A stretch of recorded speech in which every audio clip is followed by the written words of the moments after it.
Welcome to Valley Girls, the weekly podcast where we explore everything there is to see, do, try, eat, and experience in New York's Hudson Valley by talking to the makers, the doers, the growers, the creators, and all the unique voices of the Hudson Valley.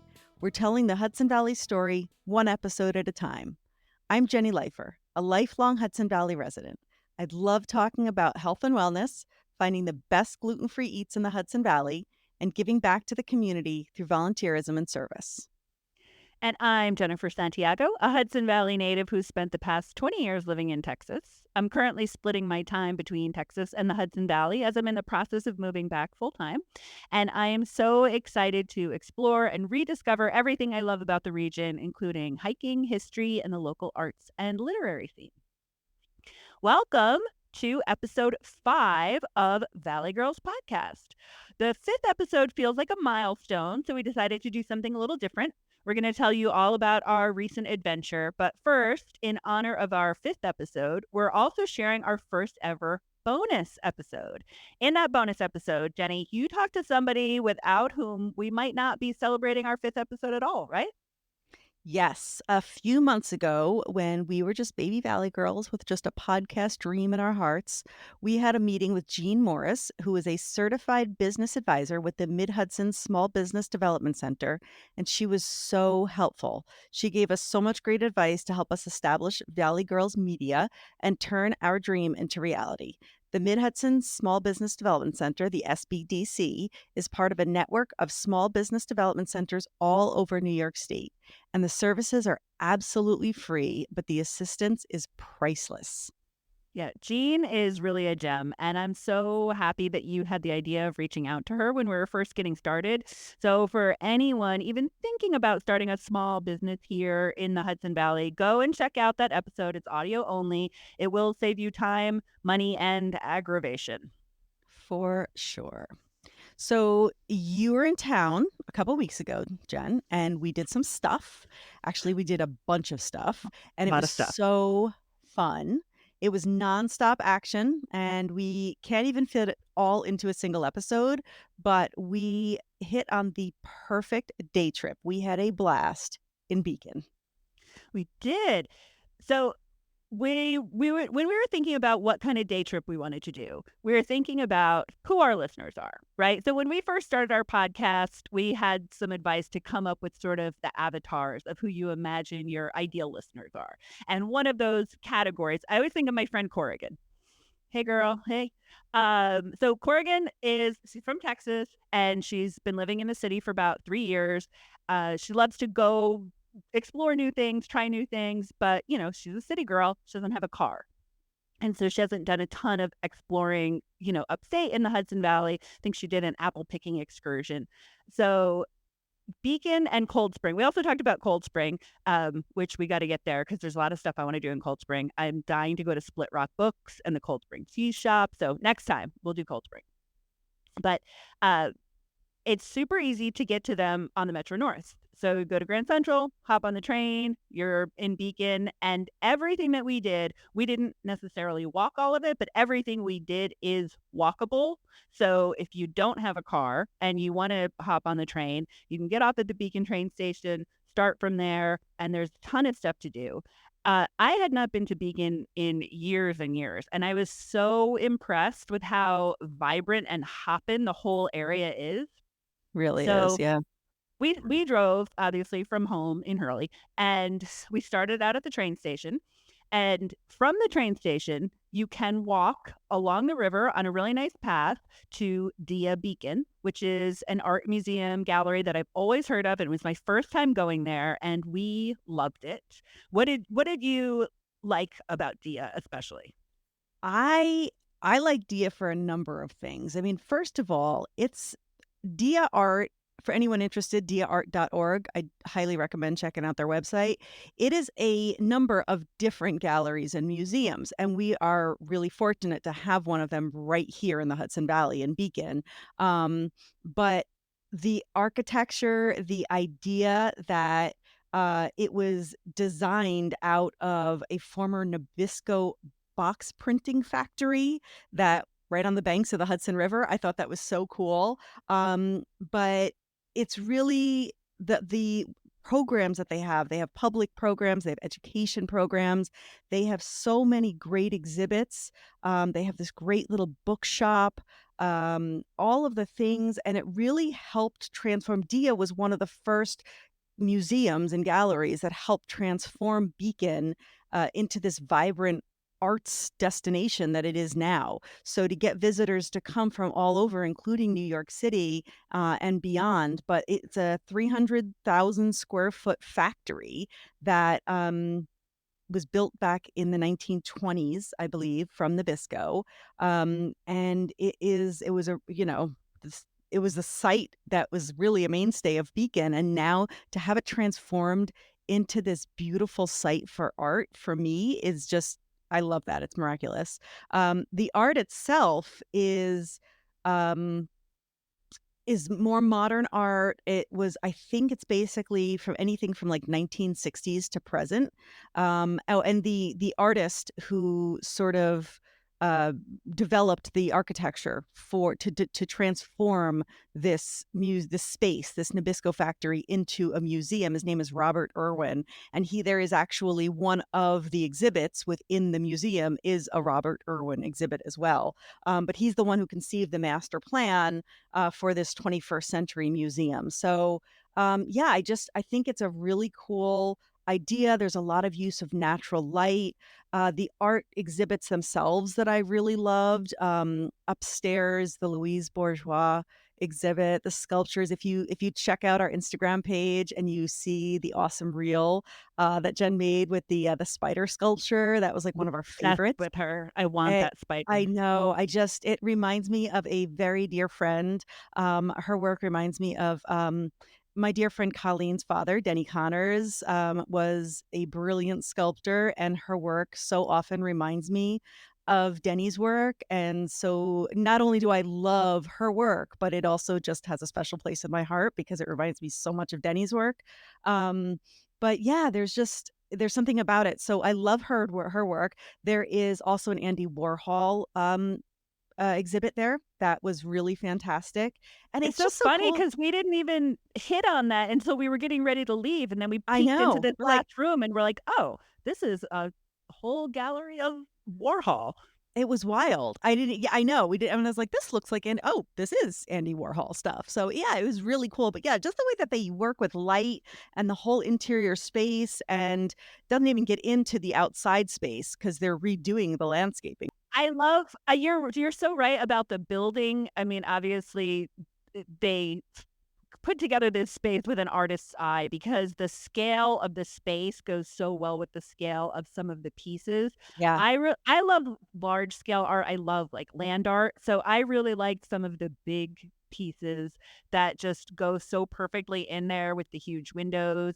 And the one that I said, "Oh, I don't know, but that looks like a giant hunk of cheese to me." And then the Hmm. docent was like, "Well, you're not wrong. It's coated in wax." And Hmm. so and some of the things are so big that as the docent was explaining to us, they actually created them within the space. Yeah. They Yeah. weren't brought there. They were made for that space. So when you're like, "Wow, this really works in here," it's because that was all intentional. So that was a great place. And also you like the little cafe too. That was really cute. The Their bookshop is cafe was great and the great. cafe was great. The bookshop was really cool. I mean, it had a lot of books from various artists, but it also had a whole section of kids' art books. And my favorite was, of course, the section on all books having to do with the Hudson Valley, of course. And We saw some friends there who we're gonna we have did. on the show next week. Yeah, sneak peek. We did see some friends' books there as well. But the cafe was great. It's an offshoot of Homespun Foods Cafe, which is actually on Main Street, which we'll talk about in a minute. But they have a spot right on Main Street, and then they also have this cafe right in Dia. So yeah, it was really great. They, of course, gluten free. So they have some gluten free yummy stuff and teas and coffees, and it was just a cool little spot right next to the bookshop. So very cool stuff. Yeah. So after we did Dia, which is how we kicked off our day, which was great, then we headed up to Main Street. Main Street is really the main drag. So we were driving. Also, it was really cold that day, and I'm a baby. But there is a loop bus in Beacon that's free and it's kind of hop on, hop off. So if you have come up from the city, or even if you, I don't know, you came from Poughkeepsie, you don't feel like driving, you just took the train, which is super easy to do, then there is a way to get around all of the kind of hot spots in Beacon without a car. It's totally doable. So yeah, we headed up to Main Street, and we'll be honest, we didn't even get to all of the things we wanted to do on Main Street. It's about a mile of that stretch there, and it is just lined with shops and cafes and fun stuff to do. But we loved everything we did. We really did. And I'm sorry, just to backtrack, because obviously I love Dia so much. One thing I wanted to point out to our listeners, if you are from Beacon and Newburgh, if you are residents of Beacon and Newburgh, admission is free. If you're Hmm. members of Dia, it is free admission. And also, they have something very cool for all of our listeners. They have Hudson Valley residents receive free admission to Dia Beacon on the last Sunday of every month. So if you are a Hudson Valley resident in any of the counties that encompass Hudson Valley, last Sunday of every month, definitely check that out because it is free. So anyway, I didn't uh, even know that because you paid for my admission. Thank you. you're welcome. Um, so yes, Main Street was just so great. It's walkable. We parked right at the beginning of Main Street and started on our journey, and it was so accessible and it was a little chilly that day. It was definitely a bit windy and chilly, but it was so nice and walking through the areas of more of like the art district and seeing some of the galleries. Unfortunately, the time and the day that we walked through, a lot of the galleries were closed, but some of the shops were just so fantastic.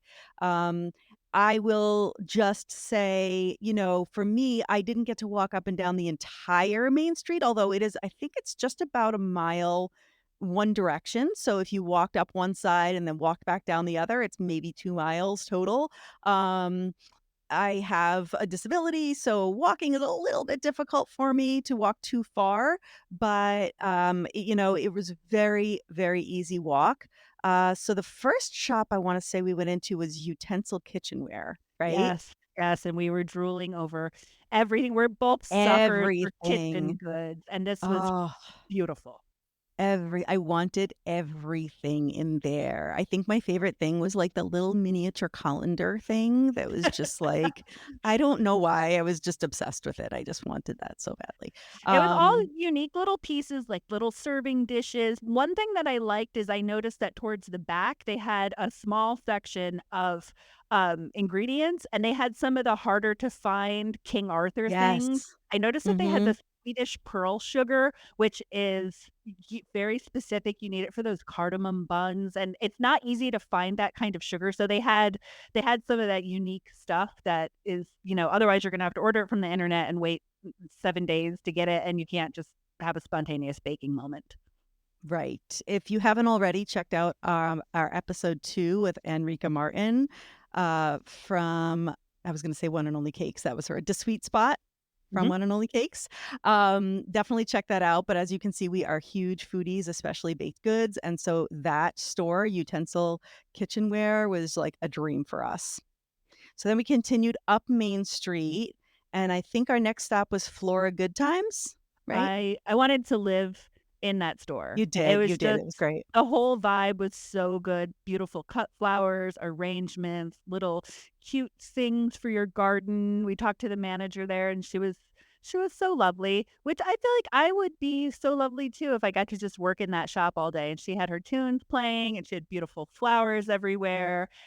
So yeah, that was gorgeous. Houseplant stuff, But you get to work with me, so, even there's better. that, You know. right? That's what I'm Yes. saying. You're like a beautiful houseplant with a really good Aw, personality.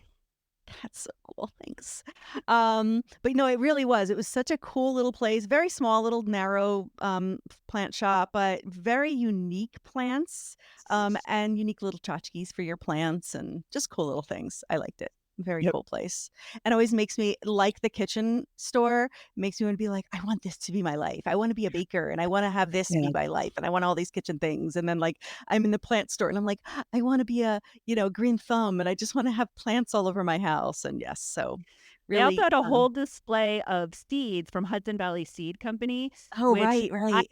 obsessed with for years. Adams also sells all the Hudson Valley Seed Company things, and we got to get them on the podcast because not only Hudson Valley Seed Company's Instagram is great. They do a lot of really Yep. practical tips about gardening and growing things from seed, but they also every single one of their seed packets, they commission an artist, a local artist, to do a unique packet for each thing, and then there's information about the growing and about the artwork. So anyway, they had a whole display of those. So I knew I loved it as soon as we walked in. Yeah, it was really great. Um, Trying to think. So we keep walking up Main Street. I know there was a few other shops along the way that we will mention, and we'll definitely put in our blog post, Yeah, about that we it was didn't a get to. Monday morning, and we were still kinda early, so not everything was Yeah. open. Some of the stuff opens at 11 or noon. Some things are closed on Mondays and Tuesdays, so, always a good tip if you're gonna go try to do this day trip, make sure all the stuff you wanna go to is open. So, for example, we didn't go in Scarborough Fair, which is Oh, called the right. That Olive was one. Oil and Vinegar Tap Room, and I could drink olive oil by the And glass. they do tastings there, and I love that. There's a place up in Saratoga as well that I love that does that, and I'm always a sucker. So whenever I do olive oil and vinegar tastings, I'm buying some and bringing some home. So, Yep. Yep. So we um didn't make it there, but we will. There was also that little knitting shop that you loved that oh, was I not open. know. It was what was it called? Beetle and Fred, Fabrics, Notions, and Classes was the I name think of it. something like that. Yes. Yes. So cute. So my mom is a big, in addition to being the best challah baker around, she is Word. also a fantastic knitter and has knitted unbelievable things. Just scarves and sweaters and blankets, and both my twins and my nephew, she and both of my nephews and my twins, she knitted all of the yarmulkes for all of the bar and bat mitzvahs. And she is right now, it's so cute, she is knitting a blanket for one of my nephews from the leftover yarn from his bar mitzvah, so he's gonna have a Oh. blanket made from the same yarn that was from his bar mitzvah. But anyway, so I tried getting, actually, it was during COVID that I tried getting into knitting, and she was teaching me how to knit because, you had to learn new things and find things to do during COVID, right?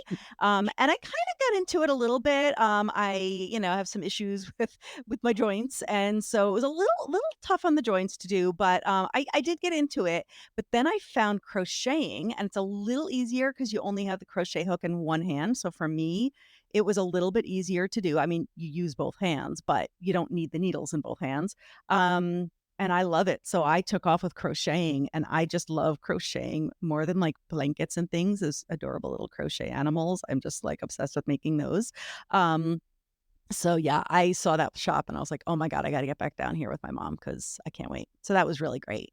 The Yeah. other one we didn't make it into that I really wanted to go to was called Notions and Potions. It's a magic shop, and they had all kinds of Yes. crystals and tarot decks, and they do readings, and that is so my jam. And listen, while we're here and it's Aries season, I'm just gonna put it out there. I am manifesting the guest that I most want to get on this podcast is Hillary Burton Morgan because I love her so much. I just finished reading Grimoire Girl, which is her memoir and her book, and she talks a lot about, it's her grimoire that she's put together of recipes and herbal remedies, and she talks about how when she was a teenager growing up, there were 2 she was in Virginia, and there were 2 sort of magic shops, the kinds of things that I grew up going to in Woodstock all the time, and I've always been a Mhm, sucker. I mhm. cannot walk into a crystal shop without buying something, as you know, because we will talk about the Tibet Tree of Life in Beacon.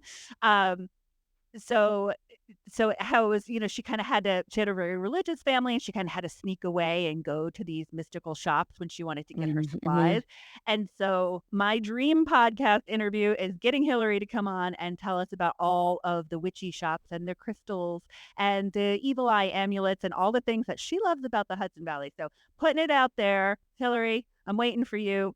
So, but yes, so we That did was go very to cool. Tibet Tree of Life, which is a crystal shop, and they have incense, and that was I will post some pictures of that. I have some beautiful Beautiful pictures. clothing too, remember, like, all the beautiful clothing they had? Yes, Oh, yes. it was a very cool, and jewelry, and just it was gorgeous. Yeah. And of course, when My I got kind my of handful jewelry, of crystals at the end, when I paid for them, she put them all in the singing bowl the and she singing chimed bowl. them to charge up my crystals for me. So Mhm. that was a fun shop. So Yeah, it was had, like, my kinda, like, big chunky rings and dangly earrings and stuff. I love it. It was very, very cool place. I got a haul there. Whenever I travel, I always end up with rocks and books. So when people are helping me with my suitcase in the plane, they're like, "What's in They this love you. suitcase? Mhm. Rocks?" I'm like, Yes, actually. Literally, yes. That's Literally, it's full of exactly. rocks and books." Mhm, Yeah. mhm. And I was about to say that you were like a kid in a candy store, but you were literally a big kid in a candy store because one of the next places we went was Alps Hudson Valley, Yes. which is amazing and delicious. And here I am trying to avoid sugar. And then we went into a candy store. How'd So that it all how'd that happened. work out for you? Yeah, You were strong until you saw the freeze-dried Skittles, and then it was oh my over. god, I know. I hope Teresa, my dietitian's not listening right now. No, it was really great. It was like, seriously, who would have thought, right? Freeze-dried Skittles. I know. I don't even eat Skittles anymore, but I had to get them and try them, and they were pretty cool. But they have chocolates and all sorts of delicious things. I don't know. It was Rows also and good. rows of homemade chocolates. Oh, those I homemade peanut butter cups, remember? Yes, they were With so the soft. The ooey peanut butter was, gooey. like, so creamy and perfect. Mhm. Also, I got a chocolate smothered devil dog. So, all of the Drake's cakes, like Devil Dogs and Funny Bones, those taste like my childhood, and that is something I cannot get in Texas. We don't have any Drake's cakes. We have some Entenmann's, not all the good stuff necessarily. We get Hostess, obviously, but there's no Drake's cakes here. So, I was very excited about the chocolate covered Devil Dog, and it did not disappoint. Mm, So, they had lots yeah. of unique stuff, and they were making everything there on site. So, yes, Alps Hudson Valley is definitely worth a visit. And then you needed to kind of, like, work off all that sugar, so then you went to a really, super health food store called Glazed Over, I think it was? Is that Glazed over donuts. It is mm. so brilliant. It was That was a donut, let me tell you. Okay, it was 2 donuts. I'll put up my pictures of them. But so when you go in, so first of all, the shop is just really, really cute, and It is cute. they had a plaque that I think was from Yelp, and it was, like, one of the most photographed local places that people post pictures of on Yelp because it's really, really cute in there. And the food is beautiful. But so you get a menu and you pick what kind of glaze you want on your donut, and there's tons of choices. I think I have a picture of the menu. I'll put it up. So you can pick your glaze, you can pick your toppings, and then you can pick whether or not you want any drizzle. So I did one that had a honey glaze and had almonds on top, and then I did one that was I think I had a chocolate and Nutella one with pretzels on Mhm, top because I mhm, love that mhm. sweet and salty crunch. But so there's no donuts sitting there. It's not like when you walk into, a donut shop and you point out the ones that look good. You are coming up with it. They make it to order. And when it came, it was still hot. And I said, "This tastes like the best fried dough from the Dutchess County Fair." And this might sound weird, but foodies will know what I'm talking about. You can tell when somebody's using fresh frying oil versus when somebody's using the old frying oil that they've just been using over and over, and I could tell this was fresh frying oil. It was fresh and hot, and they knew exactly what they were doing when they fried that donut, and I regret nothing. And while I was super jealous, I will say that's when I was like, "Okay, I'm actually glad that I can't eat that because I have to eat gluten-free," and, because I would have probably gotten 2 myself because Yeah, they they smelled did amazing. not have any gluten-free They selections, did not, they did not, but but I lived vicariously through you. Mhm. yes, well, and you ate your freeze-dried Skittles. But that's I okay did. because you shortly after that, we stumbled upon something that made you very happy you had not filled up on donuts. Oh, I was so happy. We went across to the Hudson Valley Food Hall, and while it was interesting because none of the booths were open except for one, which was El Nica Spot. It was all Nicaraguan food. This guy who just makes the most delicious, fresh, everything on the menu 100% gluten-free Nicaraguan food. It was incredible. So I got and I know you have pictures of it that you posted recently, right? It Yep. was taquitos, and I got these plantains, the sweet maduros, the sweet plantains, and he put this crema and queso on top, and oh my god, my It mouth was is like a watering right now. chipotle crema. Oh, the chipotle crema. Oh my Yeah. god, I can't. It was And then he so had that good. purple cabbage, the red cabbage slaw. The slaw on top of the Yeah. taquitos were like I think there was chipotle in that as well, but it Yeah. was, like, such an amazing flavor. I'm not a huge. I like some slaws. I will, but I'm very picky about the slaws, and that was the best slaw I've ever had, hands down, I ever. love a slaw. I yes, I don't like it when it's, like, too vinegary or Mm. whatever, and this was, like, the best slaw ever. So, it was also just such pretty food, like, colorful food, and it made you want to eat it, and, yeah, so definitely check out El Nika Spot, and we definitely, already have a post up about that, on our Instagram page. Like we talked about last time, it was such a treat for you to go and see the Yeah. menu that said all items are gluten free. So you could literally have anything instead of, the usual where you're like, okay, I can substitute the gluten free toast for $2 or whatever. And actually, you put up a reel that we already got some really good feedback on asking for other suggestions for gluten free in the Hudson Valley. So you've been at this for a while with your celiac diagnosis, what, more than 10 years ago now. Yeah, about 12 years So ago, yeah. so you know how to find things and you know the places that do some substitutions or that have a separate, Sure. fryer for the gluten-free, but it was just such a treat to go and you're like, "I can have literally anything on that menu. I don't have to ask him if they use a separate fryer or a separate toaster or whatever." And so, you put out a call for other ideas along those lines, and so on next week's episode, you'll summarize some of our findings and your wish list for places that you're gonna go check out more gluten-free foods.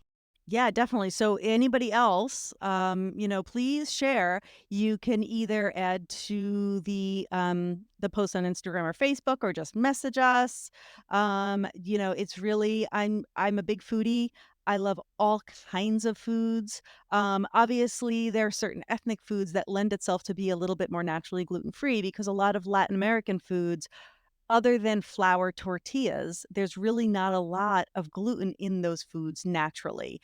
Even other foods, you wouldn't expect it, but like Indian food. Indian food is a huge one for me because most of even like the yummy appetizers that I love are made with chickpea flour, so I can Mhm. have those. So yeah, I mean, so ethnic foods is a big one for me. I love Italian food, but now that there are some really delicious gluten-free pastas out there, there's some really great places doing that. We went actually, I know it's New York City, but Jen and I actually went to a delicious Italian restaurant in New York City that was 100% gluten free, senza gluten. And it was great because, I mean, the bread that comes to the table and the everything, the dessert, the pasta, everything. I didn't have to question, how anything is made. So those are great. So But obviously, I loved it too. I eat right. That's a gluten, good but point. That's a I good had point. 0 complaints when we were at Senza Gluten. I was also very happy, and I am an Italian food snob, and I had no problems there. Yeah, yeah, it's a really good point. So when it's done well, it's not like, oh, it's good enough for those gluten-free people, right? Like it's just good food, period. And gluten-free people can enjoy it. But so whether it's a restaurant that is 100% gluten-free, which is hard to find, and that's okay, or at least a restaurant that has a good amount of gluten-free options as I joke around about, like, something other than just a salad. I mean, I like salads and all, but sometimes you get a little tired of saying like, "Well, we have a salad," So if they have anything in addition, definitely, drop us some suggestions. That would be great. There is a place which I'm very sad we did not make it to because I didn't get to walk all the way down to the end of Main Street, so I didn't realize that I was missing this until it was too late. But Kitchen and Coffee is a great 100% gluten-free, I believe vegetarian, free fair trade coffee and tea, all natural, locally sourced, cafe and bakery. So anybody else, any of my other, GF foodies out there, definitely check out Kitchen Coffee, and it is on my list for the next time I get to Beacon for sure. Yeah, we So gotta go back because there's other stuff I need too. I loved that food hall, and while you were so happy with El Nica, and that was all delicious and fresh and Mhm. beautiful. There were a lot of other places that weren't open because it was Monday and it was early, but there's a taqueria in there, there's a Southern soul food place, there's a cocktail bar.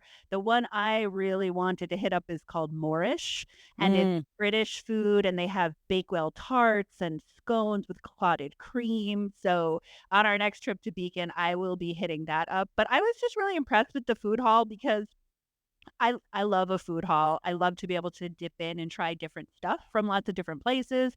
And, in that way, it's like a very upscale food court. There really is something for Yeah. everybody. If I want Yep. That's scones and you exactly want a it. taquito and, somebody else with us wants some fried chicken, you can do all of that in the same place. And Mhm. there was great space to sit. It's a former movie theater that was called the Roosevelt, and it was actually known for doing all the creature features and horror movies of the day. So in the bathroom, it's plastered with all the old horror movie posters, and there's a big poster of The Blob, which is a very formative movie for me as a child. I loved The Blob. So anyway, I loved everything about that food hall. So we need to go back. We need to hit it up on like a Thursday night or a Saturday Yeah. morning or something when everything's open and we just need to eat our way through it.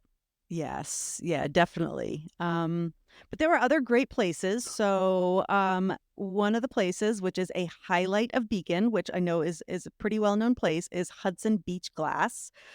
Very cool stuff. We went on a day that they weren't doing any glass blowing at the moment that we were there, but you can actually go and watch them. They have times that you can I think I don't even know if you need to sign up for it, right? I think they just have set I times. think you can watch a demonstration, but you can also Demonstration. sign up and take lessons, That's what I was thinking which of, I right, don't that feel like right. I should be trusted with I anything don't about think that, so the either. heat, the glass, but it's beautiful. There were some gorgeous creations Yeah. in there, and, that's a really unique kinda day out, maybe something you would do on a date, and so it was very cool, and everything in there was gorgeous. I mean, when we walked in, we were kind of towards the end of our day, and I was tired, and I was like, "I don't feel like I should even be allowed in this shop because I everything was know. so beautiful and delicate," but they were very sweet and lovely in there. They really were. It was beautiful pieces, though. I mean, they had, like, the typical like, they had vases and they had, clocks and other things, but they had this most intricate, beautiful jewelry and little tiny box oh, it was just gorgeous stuff. Absolutely beautiful. And then probably one of our favorite places of the Mhm. day was Witch Hazel. And shout out to Jill, the owner. We are So, Jill complete is gonna be on the podcast because we were walking and we were kinda spent, we'd been walking around a long time and it was cold and we started out early and we were heading towards the car, and outside the shop, which is just so cute, you can just tell it has good vibes, the sign says, "Oh, it smells so good in there," and she was like, you know, attributed it to, like, every customer who walks into the shop. So I was like, "Alright, that's my kinda place. We gotta go in." We opened the door and I was like, "Oh, it does smell so good in here." So, yeah, yeah, it was amazing, and they had a little bit of everything. It was, like, part apothecary, part perfumery, part, like, some home goods stuff, the all the makeup that she had in there, everything first of all, everything she had in the shop is all from local Hudson Valley businesses, so the natural makeup, the natural perfumes, everything is all natural, and it's all sustainable, so, like, even the makeup came in, nothing was in plastic, everything came in sustainable, either refillable, those refillable refillable, lipsticks. reusable. Yep, the refillable lipsticks, I loved that, and all the ingredients were really great, healthy ingredients, but I just love that they're all from businesses right around here, so, yeah, the candles, oh my god, the candles, everything was just to die for, so, Yeah, I um got a candle there for my mom, it's called Catskill Mist, it was really good. Some of the stuff was from she said where she sourced from the city or Brooklyn, like that okay. migraine line, Mhm. but yes, Oh, that's right, that's right. all New York State stuff, all really thoughtful, all so good smelly, plus she does floral arranging, and offers classes there with dried Mhm. florals, so we loved Jill, we fell in love with her and Witch Hazel pretty hard, and she's gonna come on and talk more about that, but, yes, I would go all the way back to Beacon just to go to Witch Hazel because it was a beautiful, beautiful shop. I agree. I agree. So that kind of it got really, really cold after that, I remember. Mhm. So we were kind of on the way back to the car after that, and we sort of drove through the rest of Main Street, which is how I missed Kitchen and Coffee. But I'll be back. But we afterwards, we were not just quite through with Bacon yet, and we had to check out Madame Brett Park. So you can talk a little bit more about Madame Brett because you walked around and saw a little bit more of it. Yeah, I was cold and I was flagging, but Madam Brett Park is super cool. It is owned and managed by Scenic Hudson, so it's free outdoor space. So it was there. There's a building there. It was originally a grist mill, and then it was a hat factory, and now it is a ruin with lots of spectacular graffiti on it. And I love graffiti. I love street art. And I love a ruin. I relate to that. It was crumbling, but it was still noble. It's still trying. But it's this beautiful old crumbling brick hat factory. And it goes right along, I think is that the Sawkill Creek? I might be wrong. Don't at me if I'm wrong. But it goes right along this waterway and there's a trail that goes through the woods and there's a walkway that's built out along the side of the old factory so you can see it and you can take pictures. I will post some of my pictures and video from that, but also on the Scenic Hudson website, they have a great video. And so I'll post that on our blog so you can check it out. So I didn't do the whole hike around there, but that was super cool. Um, and we love a free outdoor space that's a little Mhm. quirky. So, perfect day would be going and getting some donuts at Glazed Over or some gluten-free stuff at Kitchen and Coffee, and then going down there and eating at the park and taking a little wander around. And you didn't get out and walk with me because it was Right. cold and you were kinda done for the day, but, the walkway that goes probably not the trail through the woods, but the walkway that goes along the side of the old factory, I think would be Mhm. accessible probably even for a wheelchair. It was kind of built out like, it was built out like a boardwalk.